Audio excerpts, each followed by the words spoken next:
طرف یہ ہدایت دیتی ہے جی سبل السلام، اچھے راستے، سلامتی کے راستے. یا سبل کا لفظ اللہ تعالیٰ نے جمع کی صورت میں سبل. صراط کبھی اللہ تعالیٰ نے جمع نہیں کیا. صراط مفرد ہی آتا ہے، صراط مستقیم، صراط الذین انعمت علیہم. لیکن جب سبل کا لفظ ہے تو سبیل بھی بہت استعمال ہے، سبیل اللہ. اور پھر سبل کا لفظ بھی اللہ تعالیٰ نے قرآن میں کئی دفعہ استعمال ہے.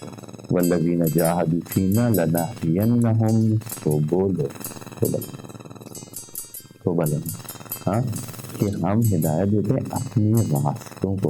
اس کا مطلب یہ ہے کہ اللہ کی طرف جانے کے لیے بہت سارے راستے ہیں، اچھائی کرنے کے راستے بہت زیادہ ہیں.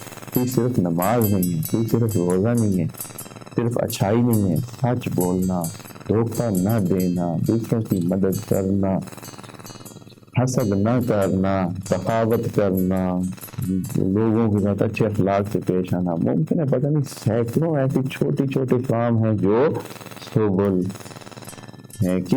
یہ سارے چھوٹے چھوٹے راستے ہیں جو سارے صراط مستقیم کی طرف جاتے ہیں. یعنی یہ صراط مستقیم کا حصہ ہے.